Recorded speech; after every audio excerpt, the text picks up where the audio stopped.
Hi everyone, it's another Monday with Mary, and what I want to talk about this week is whether or not your first date is going well. And there are some different things that you can look for, different ways to be able to give yourself sort of an accurate gauge, not just a blindly hopeful one. In case you're really into this person and you're hoping that what you're picking up is that they are also really into you. These things are different for men and women, as of course we have probably heard before and we might expect. One of the first things that gets interpreted wrong is the use of the phone, right? So if somebody is checking their phone on their date, it could be, if it's like a simple picking up, glance at it, put it back down just to see. In particular, for men, this is not necessarily a bad sign. Men are much more habitual with the checking their phone for messages from work or, different things. Men have a harder time being present, and they are much more likely and inclined to develop a habit around their phone use. That's scientific. And so, him checking his phone routinely is not necessarily a bad sign. Now, I will say, if he's on it, if he continuously leaves the table to go take a phone call, and if you see him routinely responding to text messages and not even saying, like, hey, I'm sorry, I really need to take this, and just doing it, that's not a good sign.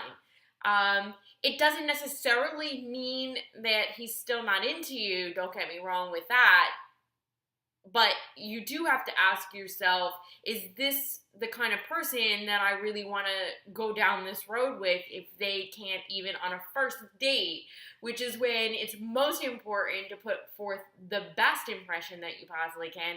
They can't even pay attention to you for 20 minutes or 30 minutes or an hour, really. I mean, come on, you should be able to give somebody undivided attention for an hour. Women are much more likely to be able to leave that phone alone. So, guys, if she is checking her phone a lot and she doesn't have children, or she didn't already lead with the fact that she's got an important, message coming through for work, that she's expecting and she has to kind of keep an eye out for, because women will tell you that up front. Men, not so much, but women will say that. And if she leads with that or explains with that at some point throughout the night, then, again, her phone use doesn't need to indicate that she's not that interested in you. But I will say this. It is much more likely that if she is on her phone, that she is bored or not interested, even if it's just that arbitrarily checking every 15 or 20 minutes. It's not as much of an indication in men. It's a really strong indication in women that they are really not that interested. And she is checking her phone out of boredom and wanting to be distracted. Body language, of course, we know this. This is something that we hear all the time. It's always about that openness. In particular, women can be a little bit more coy. There's a flirty shyness that women can project subconsciously, unconsciously. And so they may turn themselves away a little bit, but still leave themselves very open. And you still may be able to tell, even if they turn their upper body away, and again, sort of that coy, shy demeanor, if their legs are still pointed towards you, this is good. Now, if she's all closed off and her arms are crossed and she's like full on body shifted away from you and she's barely looking over at you to make eye contact, this is bad body language, and you can be pretty sure this is not going well. Even if it doesn't come across as hostile, if she's really closing herself off, crossing the arms, really keeping her whole body turning and looking at you as little or what doesn't seem like a whole lot, not making good eye contact.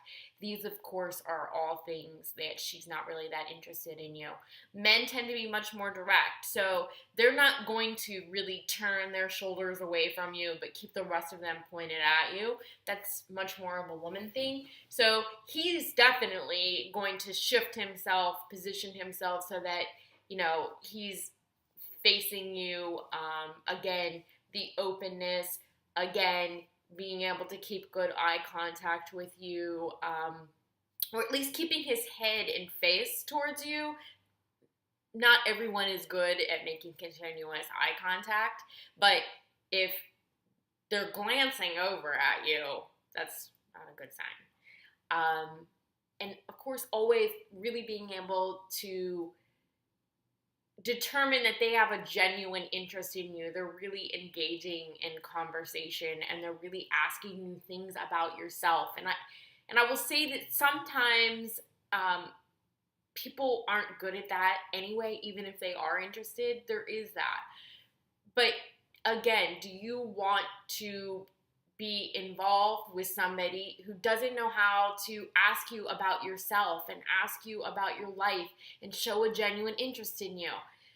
But regardless of whether it's their personality and a bad habit that they've formed, that they don't know how to really interact and have a ping pong match of a conversation and show interest in other people or not, if they are definitely not, if they're barely making conversation, if they pretty much are only talking about themselves, if they seem dismissive in what it is that you have to say or don't really respond or give any kind of feedback to what you just shared, these would all be signs that they are really not that interested in you.